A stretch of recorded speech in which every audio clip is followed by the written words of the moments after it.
Hola, hola. Welcome to my latest astrological broadcast from the highland mountains of Guatemala. I tried yesterday to do a video. I did. It got cut short, so I had to realign my day to do it again today, which is perfect actually because we just came out of the Mayan Trecena of Sikkim, and yesterday was my Mayan birthday on 13 Kech. 13 represents connection to the ancestral realm in the spirit, in the metaphysical, and Kech represents nature, the wilderness, the stag, the horse, the power of creation in the physical realm. So the spiritual message yesterday was quite strong, and I've come here to a very ancient Mayan place, a place of worship. It's an ancient Mayan temple and sacred altar.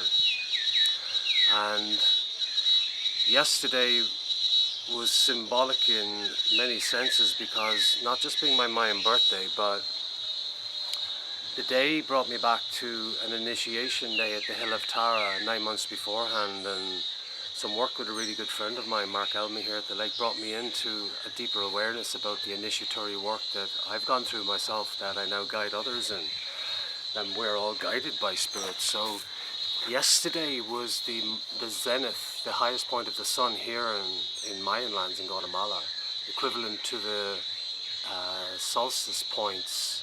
And in the west, you know, the summer and the winter solstice are the highest and lowest points of the sun's energy. So yesterday was at midday, that equilibrium point, and it coincides with my Mayan birthday, which is pretty amazing because I remember it happening last year, and I was called to the Hill of Tara for the third time. That happened just hours short of an Aquarian full moon, as far as I remember, around the Lion's Gate, 14th of August. And the time period between those two was 260 days, which is the gestation period of a child in the womb, and the life cycle of maize, which is what a lot of the Mayan cosmic genesis is based on, how it translates into the physical realm. So yesterday was that day when I was looking to, as I usually do on 13 days, get as much spiritual information as possible to share. That's my role, it's my work in this lifetime, is to translate the experience for others and that are seeking to cross bridges from an old way of being into a new one, and no more applicability than what we're going through as a species right now. I'd say we'd all agree. So I found a great meaning and purpose to my life in working not just with the Mayan energy, but as a portal that we've been working with for some years now, in birthing this Aquarian age that we're entering into, because we've been resident in the Piscean age for 2,000 years or so, and I'd say we're all pretty ready to find a new way of breathing and living on this earth that we can celebrate, be much more consciously and integrative with, and celebrate our unique humanity story. So yesterday I was able to celebrate mine, though with some frustrations because I wanted my way to try and get the story out, and changing the format of my initiation work that I've been doing for these last 9 months. Deep postings, 3,000 to 5,000 words a day, seeking guidance from the astral spirit realms, so that I can share and assist others, particularly those that are closest to me, those that I am devoted to and love and have respect for as guides and my own familia. And I'm expanding that range, so for that to happen I needed to look to where I needed to make cuts, and the higher vision of Sikkim the last 13 days brings us into Aneel today, and Aneel for the next 13 days is about maturity, is about ripening that which is ready to give good crop, and to look at what isn't and let go of that, you know, just find a way to be meticulous in our decision making. So yesterday I went through a shape-shifting that made sense to me in alignment with the astral shifting that's taking place. I post about the shifting that's taking place on a particular day, usually on the day, because I want to draw from that frequency. But my goal, my vision, my higher vision was always to give a more advanced perspective. And for that to happen, I need to make adjustments and shed. And that higher vision brings in the mother energy of the serpent, of shedding that skin, so that I can, practically use my energy wisely. And yesterday, Mercury conjuncted Uranus, which gave that great insight energy, that radical genius level shifting. To me would have been, okay, well, I could see in advance, when was that day going to happen? And I did a closure reading yesterday, which I won't be repeating, I'd say, for a while. I posted out a few thousand words and designed my post on my birthday as my last contribution in that way. So that today that I can bring to maturity the higher vision of what I'm really seeking to birth, which is to serve humanity's transition into an Aquarian age while I'm here on Earth, that can find a sustainable way of living that's not going to cost us through our ignorance as a species, through decisions that we're afraid to make. So asking the difficult questions, going deep into the subsurface energetic patterns that create our behavior structures as we understand them. So the next 13 days, there's a lot of shifting taking place in the cosmos. And today on Beltane, which is the midpoint between the equinox, where the sun is in equilibrium in the spring, and the summer solstice when the sun is at its highest. So we're at a midpoint, even though we're at a high point here in Guatemala with the sun's zenith, entering another 260-day, 9-month pattern. And for me, it's like, okay, what's going to happen for the next 260 days now that I have an initiatory reference point to what I went through that links in the Mayan and the Celtic story between Tara and Tikal and here at Lake Atitlan. And it's exciting because it gives me that sense of purpose that I can assist and guide others with. And that is the big shift for me, was I was very much focused on a very beautiful individual love story of my own, one of real true cosmic love, that I had to bring to some closure yesterday to see it birth in whatever way it's going to do in these last 13 days of this cycle before we start, in 2 weeks' time, we start a new Mayan cycle. So there's another little bridge to cross over, and I made that point because I remembered the initiatory work I was doing in Ireland and in Tara, and much love out to all my family in Celtic lands there celebrating Beltane today, so that I could be useful to myself and useful to others, because we're all struggling and suffering one way or another through this, and if we're not, then maybe we should be looking at ways that we can use the energy and the freedom that we have to support, others going forward, so we can energize. And I feel like a high point of the zenith yesterday was that sun is at its highest energy right now. What can I do with it? What can we do with it? We're going to be entering into a new Mayan cycle in 13 days in Imosh, the dissolved universe, the formless. Great opportunity again to restart the switch. Look at relationships in our lives, that with ourselves, a relationship with the external. What's working, what isn't? Aneel today is the reseeding. It represents maturity. It represents bringing to a flourishing state that which we want to see have a happy and healthy harvest. None of us want to see an unhealthy harvest. So sometimes we have to be radical in our decision making about what we need to cut away. And yesterday I made a decision, and last night I went through a very deep cycle of release. Did some cord cutting, did some energetic release work that allows me today to be much more fruitful, planting me as a seed within society, planting my own seeds, bringing seeds up to the altar here today, giving thanks, asking Spirit for guidance as I did yesterday, and the guidance came as, all right, do it again today. So the next 13 days ahead, with all of these amazing astral alignments taking place, sees a shifting that's going to be quite considerable, because I got instruction yesterday on that solar zenith on my birthday, on my Mayan energetic frequency that really works, but it also told me about what I'm working into in my future frequency, which happens on 8 Sikkim. We left the Trecena of Sikkim, higher vision, prosperity. 8th scheme gives me an opportunity in 8 days' time to ceremonially bring this into place. And I work with initiatory practices, ancient traditions that allow us to work with the magic of creation, the magic of light energy, the magic of energy fusion that we are created from, so that I can help others initiate, rebirth, break free of restrictive patterns. And that's what I'm focusing on now walking forward, is taking that astral energy and seeing it have a practical application here on Earth. So the sun in Taurus is a great opportunity, so we can radiate practicality, a fixed way of doing something that has got stability and sustainability. And it's a sign where the tarot card, the Hierophant, is activated the most, because his magic, his wisdom, that energy that he draws down from the cosmos, that higher intelligence, needs to have a practical landing point, and it does through in Taurus.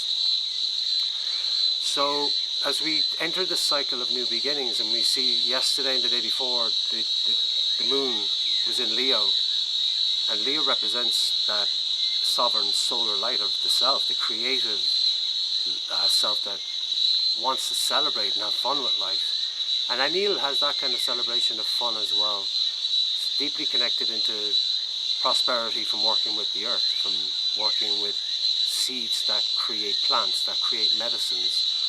So with the moon transiting Leo, and as a Leo ascendant, it is a perfect opportunity for me to feel into the story about what I have to contribute, so that I can assist others discovering what you have to contribute. You, and do so, creates that domino effect with others. So you can see the cohesion where we're all in this together.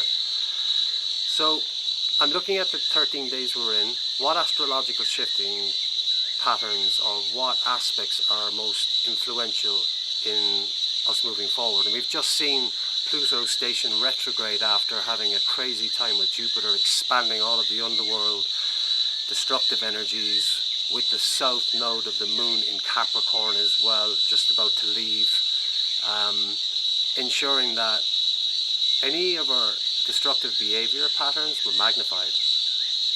We may have left a trail of destruction behind us that we have to go back and revisit, and that's what retrograde Pluto represents. It's transcendent, but on a personal level as well. So with the retrograde season really coming into full flourish in the next couple of weeks, these 13 days of seeing projects that we are already committed to, it could be a little garden that you've invested in, it could be a relationship, it could be ancestral karmic clearing that has been ignored or avoided, or has found it's needing a turning point to be revisited or released, to be brought to maturity. Because if we're here for anything on this earth, it is to transmute energies of the past that hold us in some form of retribution structure.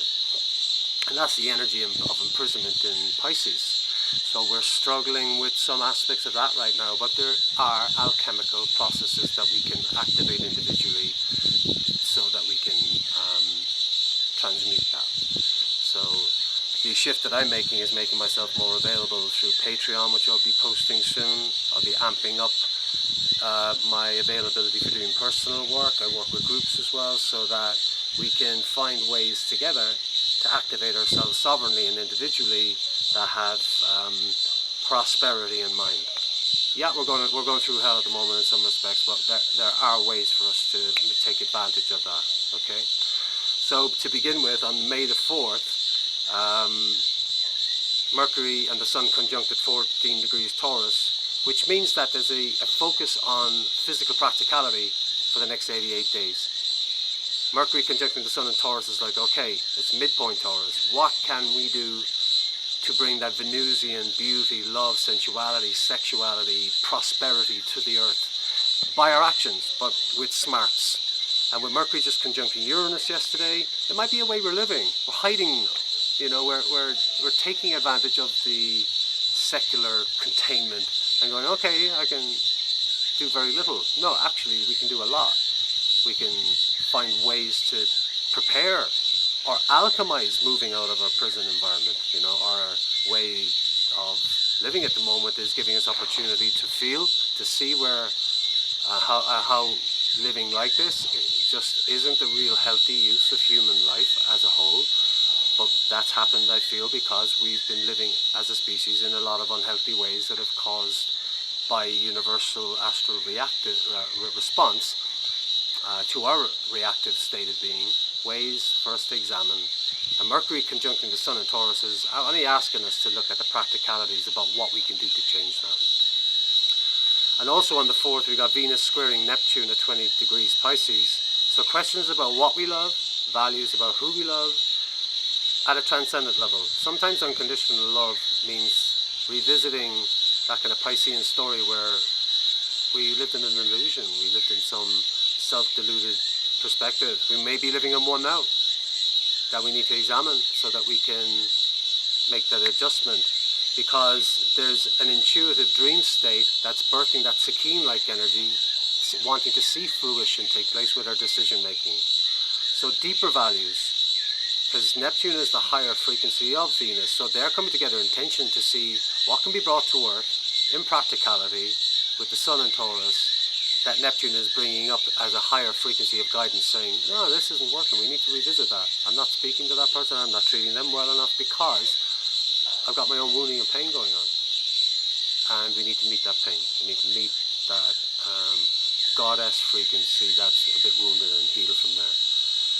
Because on the 5th, the north node of the moon, the south node of the moon enters into Gemini and Sagittarius respectively.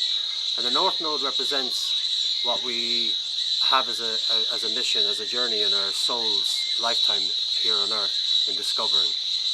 And when the north node, which represents the point closest to the earth of the moon's transit, and the south node represents the metaphysical distant point, the apogee and perigee, the south node brings us the skills and the karmic inheritance from our past. And we've just seen, and we're just about to see the north node leave Cancer and the south node leave Capricorn, and look what the last 18 months in society in reflection to what the south node in Capricorn has brought, especially with Pluto in there, seeing the results of our karmic past come to service as a teaching mechanism while we're removing to values that were much more home orientated. So our isolation at the moment is like a reflection of the north node in Cancer, where we've been brought home to our value system around home. The moon rules Cancer, the mother is the moon, and it's like, okay, yeah, we've got to bring it home, create security at home, and nurture ourselves at home. So when the north node enters Gemini,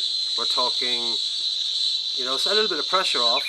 It's the curiosity to explore like the closest aspects of our life. And Gemini is about practicality, you know, that inner circle, seeking out facts, being curious about life, and looking into the scientific language of creation, you know, versus Sagittarius. What have we learned from the past in terms of our belief structures that work and those that don't? Gemini will bring into question and ask facts about all that. So it's an amazing time to allow that mercurial energy of investigation to go deep into the Sagittarian past, into the way we live. Our present is based on the past. So what are we attributing our trust mechanism to in our beliefs that may not be wholesome to our being? Because Sagittarius is an amazing transcendent and abstract way of teaching us the higher wisdoms. But if they become a little twisted and a bit overzealous, then we create that division between like Sagittarius religion and Gemini science. It's like the two should merge, and do merge, when we study the transcendent metaphysics, sacred geometry and sacred astrology. Because when you investigate that fusion, you marry the axis of the 3rd and the 9th signs in 3rd and 9th house. So the next 18 months are going to be a focus on that, and I'm available for my Patreon will be releasing different modalities that I can teach and share and guide and counsel people with. So pay attention to that one. It should be fun. Anyone that's up for investing in self-discovery, I recommend coming and having a chat. Because on the 7th of May, the full moon in Scorpio is a big one. Scorpio is sacred sexual energy. It's the Kundalini, it's the seat of the phoenix, the eagle, and that's what my name means in great terms is a way to transmute that sacred energy that wants to rise and express itself through action and creativity. So this full moon revolves around intimacy, companionship, compassion, and heart to heart, because it's quite a positive moon with Mercury sextiling. And Mercury will give insight into that Neptunian world about, like sharp insight about what we love, who we love, how we want to be loved, our sacred energy, our sexual energy, who we want to partner up with, where sexual healing, which is an important aspect of our life because that's how life is created, and it's a bit of a taboo subject on earth for a lot of the time because we have shame, blame and guilt mechanisms around it. We shouldn't. We need to recover a sacred inner authority about what life means to us from a sacred way of living. So there's a lot of strong psychic awareness around this moon, like envisioning a better future with the moon trining Neptune. We can really feel into what we love, what sensualizes us. Because the moon opposite Mercury and Taurus, while sextiling Neptune, gives a great tension point for us to really ask questions about what we want to create. Because we create everything from that energetic source. And again, more information on that if people are interested in journeying. So check our energy field, move on and release what is making us psychically ill. People that are making us psychically ill. It's not their fault, but if it's too much for us to bear and handle, we need to find ways to transmute that. And that full moon release energy will bring that. Because after the full moon on the 11th of May, we got Saturn going retrograde. Wow. Saturn in Aquarius, he's the ruler of Aquarius. Saturn really is he's the king hierophant. He's the guy that holds all of the information about what we've done. He's the Akashic record holder. He gets a lot of bad press, but that's meant to be a journey you're meant to go on to learn to discover the deeper meaning of Saturn. He is the hierophantic sacred papa. And like today is Friday, it's Freya Day in the Viking and in the Nordic tradition. That's where we get Friday from. It's the celebration of the goddess. And he shares that sign with Libra. And I've got a massive stellium amount of energy in Libra, so I understand it quite well. Saturn is the iron fist, where Venus is the velvet glove. And the balance between the two gives us that amazing sacred authority where we're able to make nurturing decisions while coming from a place of inner resolution. It's like, okay, well this works, we can work with that. That needs adjustment. And Saturn retrograding on the 11th of May, is Tihash. And Tihash is about healing and about making cuts. And I'll go into more of that as time rolls on with my daily posts. And it's a great opportunity as Saturn retrogrades to look at our social distancing, our remote working structure, distance learning, and look at our shifts towards responsibility and making cuts about where we're being irresponsible. Because that's healthy for us. We transform and make adjustments from there, because this is just the beginning. Because once Saturn retrogrades out of Aquarius, the age that he's sitting as guardian to how we're going to go forward, not in charge of this, remember, as individuals, but when we work with the Astro, when we work with spirit, when we work with the frequency that tells us how to stay in harmonic, cohesive alignment with divine will, then our individual will is guided from a much more powerful source, and we have a lot more energy because we're aligned with the earth, we're aligned with the cosmos. And Saturn will retrograde into Capricorn to meet that point where Jupiter and Pluto separated, and his retrograde over the next few months will teach us about coming inward to ask us questions about where we need to be responsible and to learn those higher wisdoms, and how we serve community. And we can serve community when we're self-empowered, when we're strong enough within our own self-care mechanism, our own self-love, and then we got it. We don't need a real great deal from others when we've got that ourselves. We have a lot to give. And that's cool and fun and sensual and sexy and alive and alert. So we're encouraging that, and there's a helping hand there with many people on this planet who are ready to reach out and assist those who are ready to make the jump, to leap into that sacred maturity, that Aneel energy that says, yeah, I'm going to spend that time of my life making myself stronger so that I can be stronger for others. And that's fun. It can be painful sometimes, but it's fun. Because on the 11th of May also Mercury enters Gemini, connecting in with the shift into the North Node, which is soul evolution work. And Mercury will want us to adapt, create new skills, new concepts, and new direction.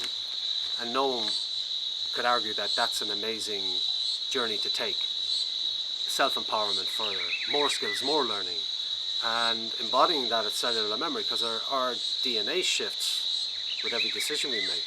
It shifts in alignment with the sacred geometrical construct of reality of the universe. But again, that can be explored more and more. There's a lot of teachings out there. There's infinite information on the internet. But if you're looking for a more specific way of learning or initiating or stepping into self-empowerment, then reach out and feel free to connect. Because on the 13th, the last day of the Aneel, which is an incredible day to really see life as it is after the journey that the last 260-day cycle has taken in the Mayan Noel experience, the 20 times 13, as Mars enters Pisces. And Mars is about action, Pisces is about feeling, transcendent feeling. Mars can struggle there because he wants to get on and do stuff, and he's been held at bay in Aquarius by Saturn for 6 weeks, so he's going to definitely want to get on. The consideration of feeling first and acting second is the key with Mars entering there. So we may feel a burst of energy come our way on the 13th, on 13 Ahwu, the day of divinity. Though it's a challenging time, it's best to align with the divine self and look at our environment as a sacred mirror. And ask questions. Is this the mirror of where I want to be? Where are we? Where's that desire calling us? Where's that passion calling us? What do we want to do? Who do we want to be? Who do we want to be with? And what do we want to do with them? Right? So Mars is about action. Follow the path that you feel like the call to transcendence. Because you can love that way. Because on the 14th, then when we enter Wanimush, that's the new dream and Jupiter goes retrograde. And retrograde season for Jupiter is about heading back towards Pluto again. But they're both considering energies, and it'll be a bit more of a peaceful frequency as we make those decisions about adjustments, about what we've expanded, what we've energized. Jupiter also rules Sagittarius, so we can look at what we've learned and where we want to go in our higher learning next. Because on the 13th, just on the last day where Mars enters Pisces, Venus goes retrograde at 21 degrees Gemini. That's the initiation gateway into the path of sacred love. That awakens Venus gates, Isis gates, Hathor gates. That's a sacred goddess path. And if anyone's really interested in stepping into their inner sacred power, that's the season to do it on, because Venus retrograding in Gemini is about information and facts and locking that in. And I can open much more about those gates, those sacred gates, blood gates, or opening up the lunar gates so that we can explore. So I hope this video has been somewhat, and I'm glad the sun settled a little bit there because it was getting a little intense, but you know, it only matches the energy. If anyone is interested in discovering more, I'm going to drop some links into the video today. And I thank you for your patience as I ramp things up. I'm taking things as slow as I possibly can so I can make them functional and practical. As someone with a lot of air energy, it can be a vast amount of information to translate. And I feel today, with yesterday's kind of crash energy about trying to get that technology out, I feel today came through a lot more cohesively. So Great Spirit had a different plan for me than the one I had.